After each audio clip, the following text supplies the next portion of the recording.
Where are you from? Me? I'm from Worthing. No. Where are you really from? Oh, from Liss in Hampshire. No. Where are your people from? Oh, my people. Well, my mum was from the Midlands and my dad was from Hendon in North London. No. Where are you really from? Well, I'm from England. I was made in England.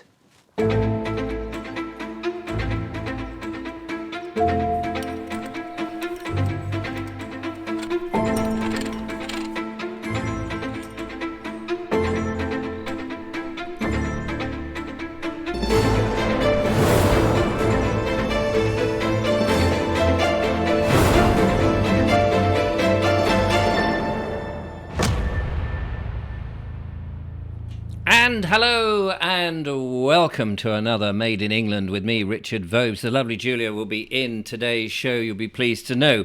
Yes, where are you from? Where are you from? No, really, where are you from? Where is your people from? No, honestly, where are you from? Oh, it's a bit of a dodgy old thing, isn't it? There was an event at somewhere. I can't remember the exact, the total details here. I've got it up on one of these newspaper things.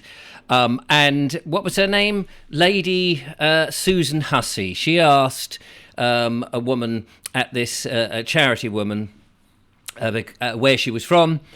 And this woman was unbelievingly unable to tell this royal. I think what was she? She was the late Queen's lady in waiting, and she kept saying, "Well, I'm from this charity. No, I'm from this place in North London, I think it was." And the lady in waiting was unable to understand what she meant because the woman didn't look like she came what perhaps 100 years ago you might think of as being a typical English person. And so as a result, this is now being seen as a terrible racist slur, and it may well be, and I don't want to get into that. But to me, it was interesting argument because, and this is going to be a bit tricky, and I'm putting myself on the line here, and I don't want to upset or insult anybody, but I think the fact that it's come out has been interesting, and it's a moot point, isn't it? Where is it an insult to ask somebody, not in this specific instance where somebody just looked like, because their racial characteristics were different, shall we say? I'm being very delicate here. I have to being delicate because you don't want to upset anybody, and I don't want to cause alarm, but I'm interested in your views. But when you live in a multicultural, multi-ethnic environment, and London is very much that sort of thing, and events happen, and you have all sorts of people there from all sorts of different parts of the world, but also people who are born and bred in this country whose perhaps heritage has come from other parts of the world, and people of different ages will perhaps be born in different eras, of course, and will get confused about how things are going. And in yesterday's show I was talking about how my dad perceived, and I perceive, how things have really rapidly changed, and it's so difficult to keep up with these things. Now, you'd think if you're in a situation of power like this lady, the late Queen's lady, what was it, chief lady in waiting, you would think that she would know absolute better. And I don't want to talk about that case, but what I want to sort of highlight is when you see somebody who's very different to you, it doesn't really matter what they are, you don't necessarily know 100% if they are from where they are, because we're so embracive, aren't we? We have these people coming into the country legally and also illegally, and we don't always know where they are from. I mean, this is the point I'm trying to get to, which I'm getting to very badly, is it's confusing. Go back 100 years and you're walking through Cockney London and everybody was the same. You wouldn't need to ask, where are you from? Because you could hear, you could see that person came from that area. If you were in the East End of London, a docker, for example, you could probably recognise them from the way they present themselves, the clothes they wear, the hair, the makeup of the face, the sort of bone structure, I suppose. You could tell 100, 150 years ago because countries hadn't moved about quite as much. It wasn't so easy to shift around and do all that. And so also people's cultures and their dress sense, for example, the way they had their hair. It was so much easier to see where people are from. But with the advent of travel across the world, it isn't so easy. And yes, you might say, well, actually, I'm from so-and-so. And they may go, yeah, okay, but where are you from? Where are you really from? Where are your people from? What is your roots? It may be that they're not necessarily trying to be absolutely rude because you look different. They're just interested. I mean, I would be interested, not to upset the person, but because I am from here, and my ancestry is all from here, and you might be looking at somebody who was born here, but their ancestry might not be from here, and I would find that just interesting, just because I'm interested in people. And not that I'm trying to make them feel uncomfortable. Now, I understand that this woman did it in an abusive way. I wasn't there, so I can't say whether she did it in an abusive way. That's how it's being reported. And it's, there were a number of other people there, but I wasn't there, so I can't say whether she legitimately was asked in that or was being provocative in any shape or form. Maybe she was. I don't know. And I'm making that clear. But if I was at an event and I was, I would try not to be rude, but I would be fascinated because we are in a world in which we are trying to be colour-blind and open to everybody, and up until recently we all were, and then all of a sudden it seems to be that this we're all walking on eggshells all the time at the moment, whereas I think 10 years ago we'd sort of got over all of those problems, but now they seem to be back with a vengeance for some reason. I don't really understand it. So I would be interested in who you are and where you come from, because if you're so obviously different and your name is so obviously different pronunciation and not your sort of Tom, Dick and Harry and the norm that I would normally expect, then I would be interested, but I would also be trying not to be rude. I mean, that's the thing of it. But is that wrong? That's the thing. Is that a wrong thing to be? Just because you're interested in somebody else. Not that instance that was being reported, but the principle. Because when you get these events blown up like they are, it makes the whole situation of being interested in somebody who's perhaps culturally or appears to be culturally different to you, and you're interested in it, you want to ask, it makes it very difficult, doesn't it? Because now you feel absolutely that you can't say anything. It's as if there's the elephant in the room. You can't ask anything about it. You've just got to put up with it. Not that you were going to be saying anything nasty, that you were just interested. And it seems to sort of it stirs up a frenzy when there doesn't need to be a frenzy. What do you think? Is that a realistic way, or or just the fact that I'm even talking about it, is that seen as like some no, you mustn't talk about it? I'd be fascinated to know what you think. Send me an email. Send an email to richard@vobes.com. Or, of course, you can shove it into the comments down below. The lovely Julia and I had a very lovely gift at the beginning of this month. Well, it is the beginning. It's the first, as you know, just at the end of last month, I should say, to open up on the beginning of the month. And we opened it up, I think, in the English couple. I can't remember now when it first arrived. And it was something rather marvellous. And I thought I would share that with you in today's video. Christmas is coming.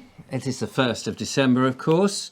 And we were very lucky that one of our wonderful Pinch Punch first day of the month, thank you, Julia. You're very welcome, Richard. Viewers, Kaz, very nicely sent us the English Tea Shop Advent Calendar. Thank you so much. So this is no ordinary advent calendar, is it? Because inside, open it up and see what's inside and show the lovely viewer. If I go nice and swiftly there. There we go, look at that. These are tea bags, 25 of them, right up to Christmas Day. And we thought, a bit of a laugh, every now and again, we'd sample them. So we need to sample the very first one. So Julia, would you mind hoiking that out? I'll make sure we've got some boiling water. It's a very lovely aroma coming from here. Ooh, Oh, well done, brilliant. got it. Excellent. And we've got some glass cups. These have been sent to us by Mark Burgess. Thank you very much, Mark. Julia had one on her birthday. Thank you so much. I'm really delighted with it. The ladies' first tea of the day. Make it a good one. The lovely Julia. Thank you so much. And if you've been watching The English Couple, the recent one, we made some lemon drizzle cake. And we've had a bit since then, but we thought we'd just show you what it's like after a day or so. It was a relative success with our lovely Linda. It was. Tea bag. Tea bag. The And English let's get the tea tea shop. bag Very in the cute. cup. And as you know, whenever I'm filming with the lovely Julia, I'm always rushing Julia because of the time constraints. There we go. In it goes. Oh, Could you hold wait. on to that? Hold on to that thing. 'Cause I'm we not get- quite sloth level normally, but I'm not quite there. So the two tea bags have got to do one. No, sorry, the one tea bag has got to do 2 cups. So this, according to the box, is, keep dunking it, Julia, organic white tea with cinnamon, cocoa nut, Cocoa and coconut. and cocoa and lychee. So white tea. Now I don't know whether white tea you're supposed to put milk in or not. No, I'm I not have quite no sure. idea. Does it say any? Oh. Who knew that was coming? Who knew? I think you What just. with- I think you sample that on its own. I think it's really. just a herbal tea. Yeah. So the effort of putting a milk in a jug has gone to waste. Can I have a bit of a dunk in? Oh, I haven't got any hot boiling water. Is there You might enough want to? some. I reckon. Let's see what it comes up. We can always pour it away and then. I don't know what you mean. There we go. So it's, when I've got one eye, it's not easy to pour straight into a glass. Cool beans. That's going to be a bit of a weak one. weak one. I think these are a 1 cup. Oh, hello. It's a bit of a mixing a blob. Don't do this at home. This is not how you do tea. Right. Got to make it fair though, haven't Got to I? make it fair. Right. Time to have a swift sip and sample. Thank you so much, Kaz. It's very kind of you. Oh yes, I think that's definitely without milk. Gorgeous. Still very hot though. Yeah. I can't usually. Have you not drink got an too hot. asbestos smells? No, not No. like you. It smells absolutely wonderful. What does it smell of? Well, I can smell the cinnamon, which is very Christmassy, of course. Christmassy. And I love cinnamon. yes. And what was the other stuff it had in it? Lychee. It has cocoa. Oh, yes, I didn't quite get that. No, maybe I- that's just a Yeah. small. To give it the colour, maybe I don't know. I tell you what, all the herbs in the bag look amazing. Ah, the bag herbs. They're very. Look at that. You can't really see, but anyway. No. It's in better there. seen through the cup in the liquid. But you won't be able to see that either because it won't focus. No. But there we are. That's our first one. Apparently, in that box, although there's 25 different options, there's 13 different flavours, so we may well meet this again. Meanwhile, before we go back to the studio, we're going to try... Oh, sorry. You want a spoon? Yeah, thanks. We're going to try a little bit of the lemon drizzle cake that we made. Linda Kane, who came round yesterday and we made it for her and didn't actually gobble all of it, said it was quite nice. Yes. So let's...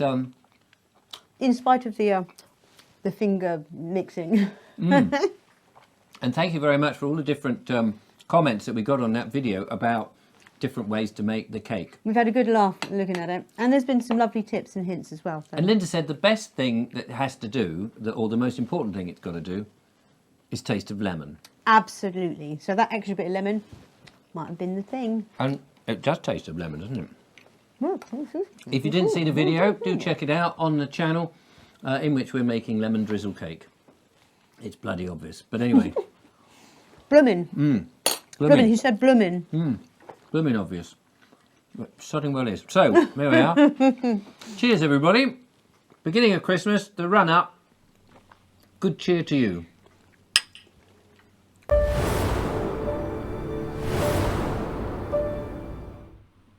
Yes, good cheer to you, and it was absolutely Send lovely. an email Oh, hello, to steady. Hang on, I can't get out of this. richard@vogues.com. Wait.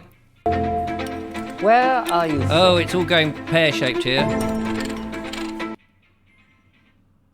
There we go. Phew. Sorry about that. A slight moment there of absolute, total, complete and utter chaos. Not quite sure why that was all going on there. All right, we'll turn that off. Yes, so we had that. Now, on the 1st of December, we are the 1st of December, 1761, was the birth of Who Are You? Who are you really? Where are you really from? The birth of Anne Marie Grossholtz. No, but who are you really? Who are you really? Oh, Madame Tussaud, or Tussaud. I don't know I've never known how you pronounce that. As a kid, I went to the Madame Tussauds. I always called it Madame Two Swords because that's how it came across. Did you call it Madame Two Swords?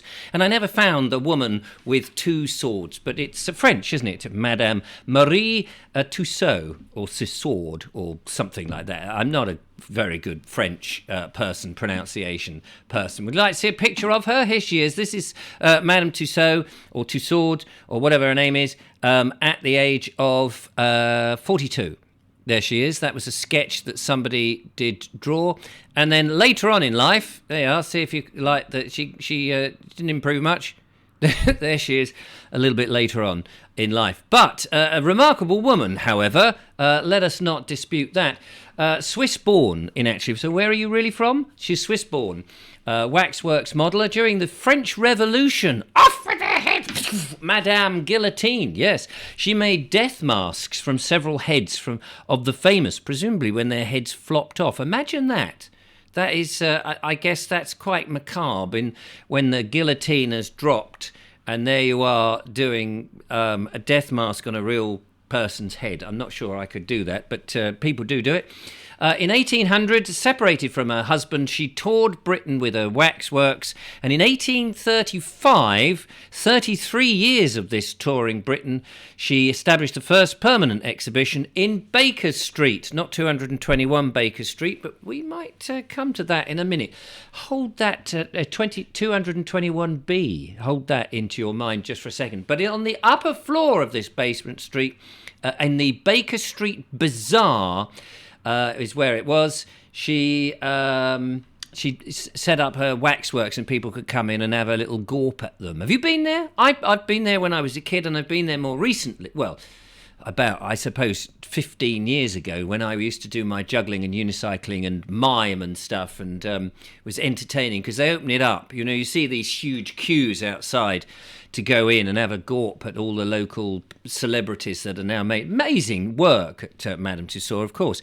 But I remember going there at events in the evening with sort of dinners and wine and dine. And you can wine and dine. I'm trying to think who were there. I think there was at the time, it was before people like Gary Glitter had been sussed out for the person that he really was. Who are you? No, who are you really? No, who you really are? Oh, you're one of them pervs, are you? Yes, there was Gary Glitter and I think even Jimmy Savile was in there, which now when I think back, that was rather creepy to think that, but these scandals had yet to happen when I was in there, so it just goes. But they were all standing about and you go up to them and very realistic in most cases, absolutely impressive stuff. If you've never been, it's well worth a visit if you don't mind standing in a long queue. So I mentioned an address earlier, and let's see if you recognise this gentleman then. Who is that? Because in 1887, Beaton's Christmas Annual went on sale with a particular story by Sir Arthur Conan Doyle, which introduced his first detective, Sherlock Holmes. And here he is. Look at that. Sherlock Holmes gave me a sketch of the events. That's not actually from Beaton's. It says, I think that's from Best of Sherlock Holmes. But there he is in the train carriage, talking to Dr. Watson. But what was the story? What was the story that? Do you know? Do you know that? Of course you do. You seem to be very intelligent people. I'm sure you know that it was, of course, a study in scarlet. I nearly said starlet then. A study in scarlet. Anybody who fancies having a go at this malarkey of sitting in front of a camera and trying to be coherent, you're very, very welcome. But not here. Do it in your own time, thank you. Yes, A Study in Scarlet was the first story that went out. And, of course, it launched Sherlock Holmes as the incredible Amateur Sleuth. And I used to grow up with those and loved it, absolutely loved it, thought it was amazing. And I still do. It's nice to go back. Have you read any of them recently? Elementary, my dear Watson. He was very much an English person, wasn't he? Very much an English invention, I believe. I think he was supposed to be English. But sometimes, some of the actors, I'm just trying to think now, going off the script here, top of my head, who've not only played Peter Cushing was one, Jeremy Brett, of course, Basil Rathbone was another. Sometimes, though, you get these actors who are incredibly English-sounding, English-looking. They've got all the traits of being English, and it turns out they're not actually English at all, or they're descent from somewhere else. Well, who are you really? Where are your people from? Is it bad to ask that question? Sometimes it does seem a little bit bad. What about Henry Williamson? Henry Wilman. So I apologise, ladies and gentlemen. I'm obviously hard of living today. Henry Williamson, 1895. He was he wrote a book. I thought this was in 1927. It says it here on the first. Maybe he was born. I think he must have been born in 1895.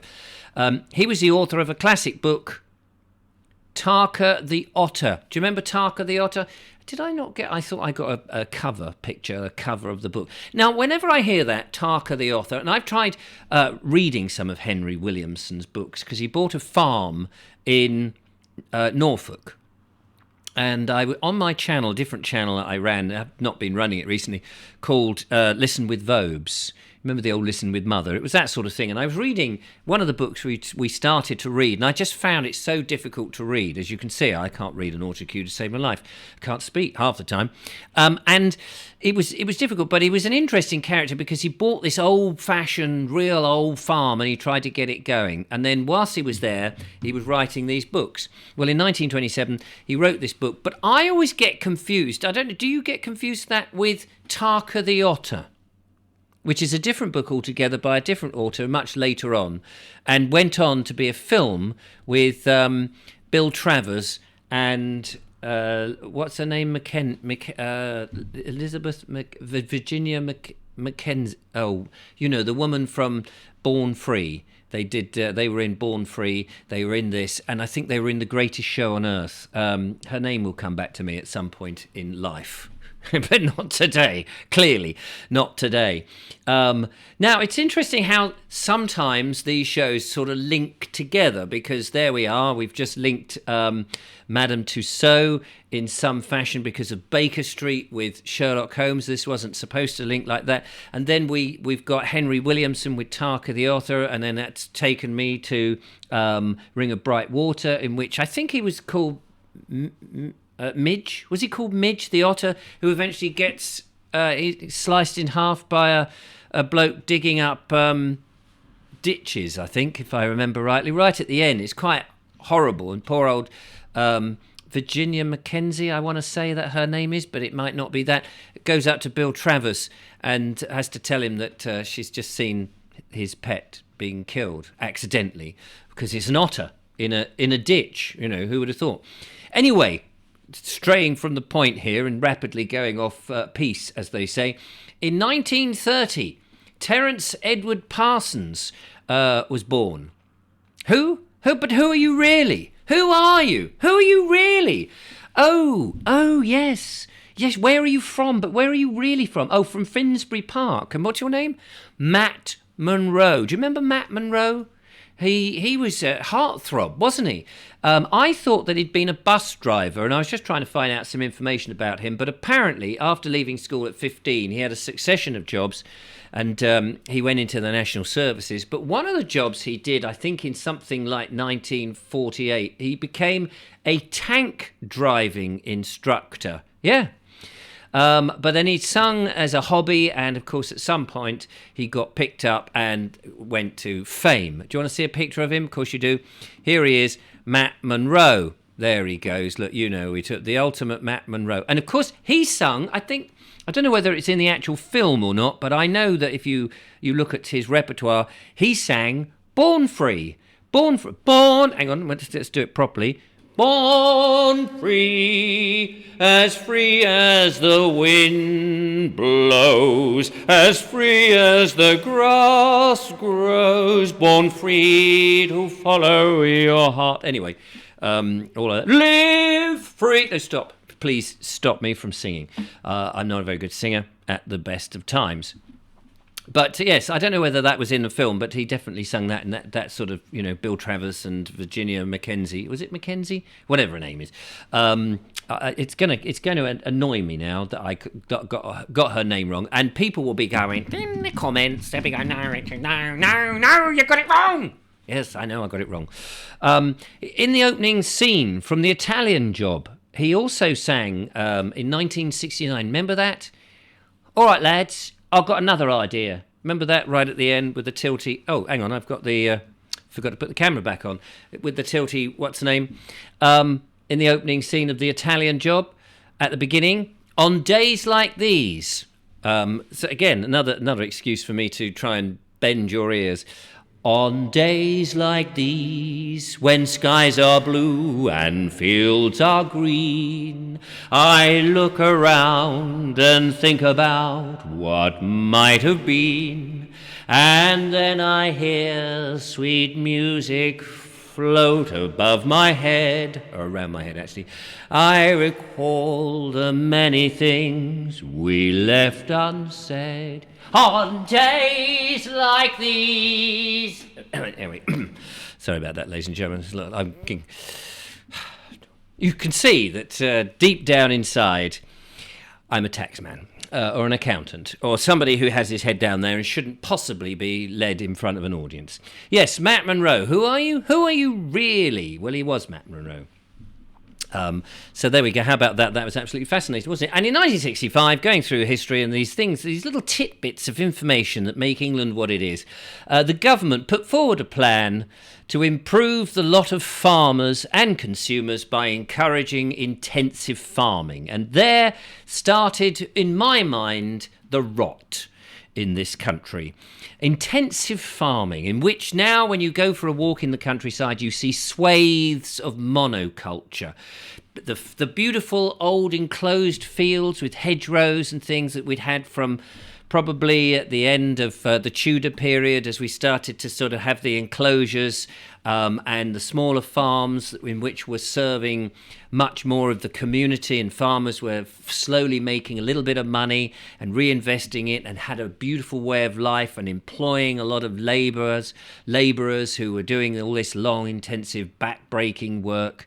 After all of that was breaking up because thanks to the war during the Second World War, in which we had been then relying on overseas to supply all the food, that we had the U-boats in the under the water stopping the convoys of food coming into the UK, and suddenly we had to fend for ourselves, and we had Dig for Victory and all of that. And it was going on in the First World War, but it really came to a point in the Second World War, and the government decided never again would we be held to ransom.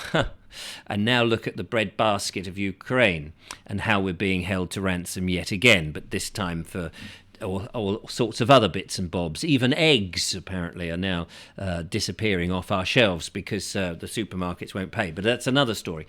And so there we had this intensive farming, and now farmers became factories instead of farms supporting local communities where you could get fresh eggs and fresh meat, and you could see the cows that were going to be slaughtered and the meat that you would eat. You could see the condition of them, and you would think, actually, he doesn't look after his animals very well. I'm going to go to this farm over here and get my meat from them. And we saw the end of all of that farming became this mass-produced product, which and because of that we've had chemicals, and we've had the antibiotics that are being given to animals that probably don't really need it because we're such intensive farming. And it says here, the government put forward the plan in 1965, and I would love to not see that. I would love to see farmers growing stuff again locally for a proper price. That food be more respected than what it is. But it is where we are, and you may disagree, and I could wax lyrical about that. I've read many different books about that. We haven't gone to our emails, and I'm running out of time, so let's quickly squeeze in our email from, I believe our email today is from Bob. And Bob says, Richard, hi, I'm really confused about the climate change. She was talking about that, as we often do. Something widely talked about and something you often express doubt about, or doubts, I suppose. I'm really not sure about either side of the argument. Where do you get your info from? Yours discombobulated Bob. And it's a very good question. I'm glad you asked it, actually. I'm glad you asked it because where do you get your information on? And it's nice to know that there are people who are very much on the fence, who don't know, should I believe it? The mainstream media and the news tell me I should, or should I not believe it? And the question is, where do I get my information? Well, I've read a couple of books. There are plenty of books that will give you both sides of the situation. There are plenty of YouTube videos all are out of it. It's very easy to get the mainstream arguments. That's thrust down you all the time. So to go and look, you just have to spend a bit of time and look up different things and listen to people. I'm particularly interested in those that have been in the industry and who are either retired or at the point of retiring, where they're not necessarily having to rely on income from from anybody, really, so that they can express themselves much more freely. They've not got an axe to grind. They're not holding on to a job if they have to toe. Does it toe the line? Yeah, toe the line. That's the expression I want. They don't have to toe the line that's being told by everybody. They don't have to follow what the doom goblin is telling us, that people can be expressed. So I tend to listen much more to those sort of people who've been in the business and they're going, but this is a fallacy. This is nonsense. This isn't really happening as we're being told. And I think the biggest thing to realise is that mostly the things that the governments and the things that the mainstream media tell you is to take it, but then question it. Don't always just take everything that everybody tells you as gospel. It is so worth doing your own investigation, particularly now, particularly when it's so easy to shove up a video or to shove out something on black and white on a web page, or for the mainstream media or anybody to tell you. It's worth that we just work it out for ourselves. So there you go, Bob. Haven't answered your question completely, but it's worth taking a broad approach and then using some common sense. I think that's mostly what we all have to come down to, is use our life experiences and use a bit of common sense. We may not be right in the end, but if it makes sense to us, that's all that really matters, in my humble opinion. Anyway, there we go. That's it for today. Thank you very much for coming. I will catch up with you, no doubt. Hang on, is it Thursday? Yes, Friday tomorrow for the last of this week's Made in England. Till next time, bye-bye.